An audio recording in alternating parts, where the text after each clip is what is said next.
नमस्कार साथियों, आप सभी का हार्दिक स्वागत है। और प्यारे प्यारे बच्चों, जो लोग कक्षा 5वीं में पढ़ते हो, आप लोगों को भी नमस्कार। तो प्यारे बच्चों, आप लोग यदि नवोदय विद्यालय की तैयारी कर रहे हो, नवोदय विद्यालय 2024 में आपको परीक्षा देकर पास होना है, सिलेक्शन होना है, तो मेरा ये वीडियो जो है आप लोगों को बहुत काम आएगा। तो यदि आप लोग कोई टीचर हैं, प्रधान पाठक हैं, सहायक शिक्षक हैं, प्राथमिक शाला में हैं, तो आप लोग अपने स्कूल के 5वीं के बच्चों को भी ये वीडियो दिखा सकते हैं। जो बच्चे अभी नवोदय की तैयारी करना चाहते हैं या कर रहे हैं, उनके लिए मेरा जो है नवोदय विद्यालय संबंधित जो वीडियो अभी जारी होगा इस चैनल में, वो सारे वीडियो आप लोग उनको दिखाइए, बिल्कुल बच्चों को फायदा होगा। तो आज मैं अपने स्कूल में जो बच्चे नवोदय की तैयारी कर रहे हैं उनके लिए मैं क्लास ले रहा हूं, और ये क्लास कंटिन्यू जारी रहेगा, चलता रहेगा। आज स्टार्टिंग है, आज पहला दिन है। आज मैं बच्चों को मानसिक योग्यता का परीक्षण करने वाले जो प्रश्न होते हैं, जिसमें एक प्रश्न में 4 चित्र दिए हुए होते हैं।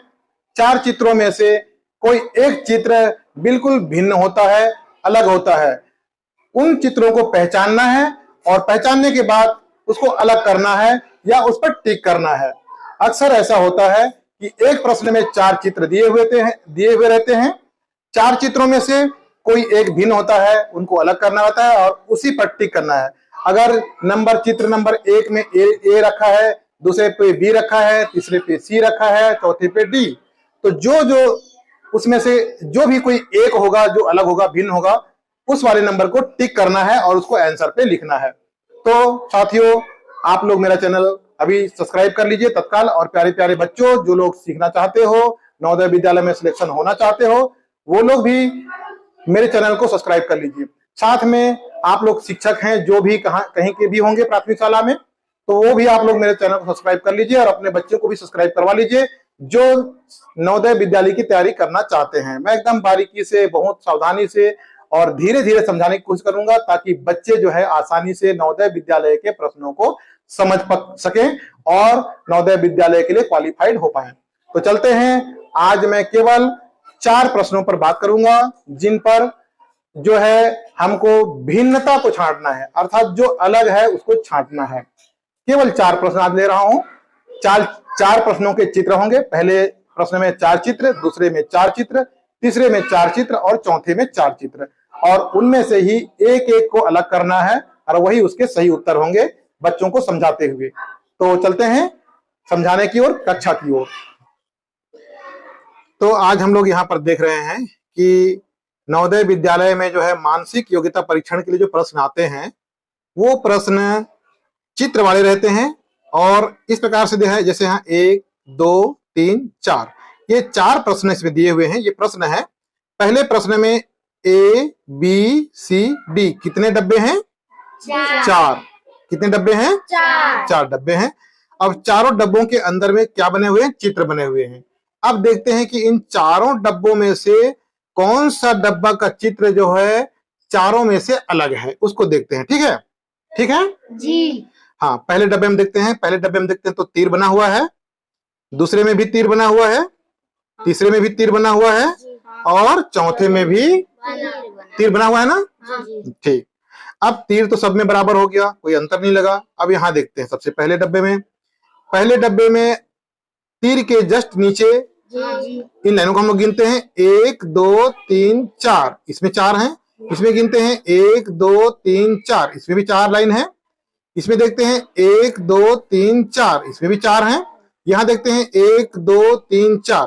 तो तीर के नीचे जो है 4 लाइन चारों डब्बे में है, उसमें भी कोई अंतर नहीं दिख रहा है। अब हम देखते हैं कि इन डब्बों में जो है क्या चीज ऐसा है जो बिल्कुल अलग है। कोशिश करते हैं फिर से।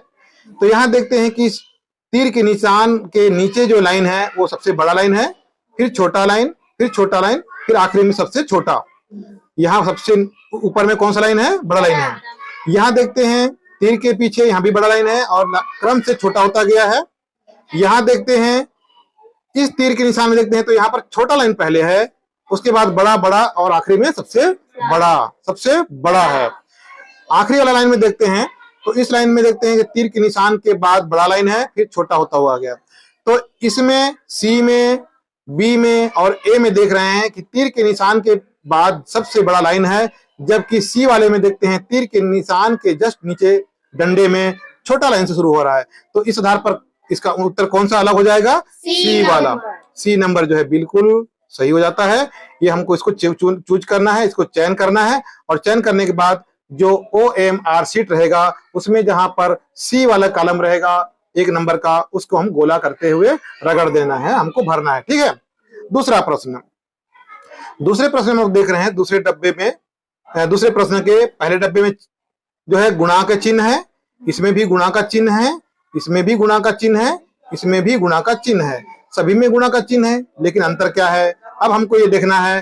तो इसके लिए हम क्या करेंगे, पहले को गिनते हैं। पहले में 4 गुणा के चिन्ह है, दूसरे वाले में 5 गुणा के चिन्ह है, तीसरे वाले में 4 गुणा के चिन्ह है, और चौथे वाले डी में भी 4 गुणा के चिन्ह है। तो सबसे ज्यादा किसमें है? बी नंबर में। तो इसका आंसर क्या हो जाएगा? बी, क्योंकि एक माने डी में, सी में और ए में 4-4 हैं, लेकिन बी में क्या है? 5 है, तो वो अलग हो गया। इसी प्रकार अब हम तीसरे नंबर पे आते हैं, तीसरे प्रश्न पर देखते हैं चित्र को। तो इस चौकोन डब्बे के अंदर 4 चौकोन वाले डब्बे बने हुए हैं वर्गाकार। इस चौकोन वाले डब्बे में देखते हैं यहाँ पर 4 जो है, यहाँ पर भी 4 आकृति दी हुई है, वो त्रिभुज के समान दिख रहे हैं, लेकिन 4 हैं। यहाँ आते हैं इसके डब्बे में, तो यहाँ पर भी 1 2 3 4, यहाँ भी 4 दिया हुआ है। अब यहाँ देखते हैं तो यहाँ 1 2 3, अर्थात इस डब्बे में 3 ही चित्र हैं अंदर में, जबकि ए बी और सी में 4-4 चित्र हैं। तो इसका अंतर अलग वाला कौन सा हो जाएगा? डी। तो ये जो है बिल्कुल डी वाला सही हो जाएगा। इसके बाद चौथा नंबर में हम लोग आते हैं। यहाँ देखते हैं डब्बे के अंदर ए में 3 बिंदी दिया हुआ है, बी में भी 3 बिंदी दिया हुआ है, सी में भी 3 बिंदी दिया हुआ है, डी में भी 3 बिंदी दिया हुआ है। अब अंतर क्या है ये देखते हैं। तो सबसे पहले यहाँ देखेंगे कि यहाँ पर 3 बिंदी में से एक बिंदी एकदम कोने में है। कहाँ है? कोने में है। और कोने के बाद दाहिने तरफ के लाइन के तरफ एक है और बाएं तरफ के लाइन की तरफ दूसरा है। ठीक है। इसमें देखते हैं एक बिंदी यहाँ पर एकदम बिल्कुल कोने में है, और इसके दाहिने तरफ के लाइन में एक बिंदी है, और इसके बाएं तरफ के लाइन में भी एक बिंदी है अंदर की ओर। इसमें देखते हैं तो एक बिंदी बिल्कुल कॉर्नर में है, लेकिन दाहिने की तरफ तो एक है ना, एक है, लेकिन बाएं तरफ है क्या? नहीं। ये खाली है, नहीं है, ये सीधे आगे की तरफ दे दिया है। अब यहाँ देखते हैं आखिरी में कॉर्नर में एक है, दाहिने तरफ एक बिंदु दे दिया है दाहिने लाइन की ओर, और बाएं लाइन की तरफ भी एक दिया हुआ है। तो ये डी बी और ए एक बराबर हो गया, जबकि सी क्या हो गया? बिल्कुल अलग है, अलग है। तो इसका आंसर हमको किसको लिखना पड़ेगा? सी को। तो इस तरह जो है हमारा आंसर क्या हो जाएगा? सी वाला सही हो जाएगा। तो आज हम लोग इतना ही सीखते हैं। हम लोग अभी क्या सीखे कि बिल्कुल जो 4 डब्बों में से अलग आकृति वाली कौन सी डब्बे हैं उसको जानने की कोशिश किए हैं। और प्रश्न यही रहेगा कि दिए हुए 4 डब्बों में से एक डब्बा कौन सा है जिसमें आकृतियां बिल्कुल चारों में से अलग है, तो वो चूज करना है। ठीक है। और उसको आंसर में लिखना है। तो आज की कक्षा यहाँ तक नवोदय विद्यालय के लिए, इसका आज की कक्षा को मैं यहाँ पर बंद करता हूँ, और अगली कक्षा फिर से हम लोग पढ़ेंगे। तब तक के लिए सभी से बाय बाय। बाय बाय बोलो सब लोग। Bye bye.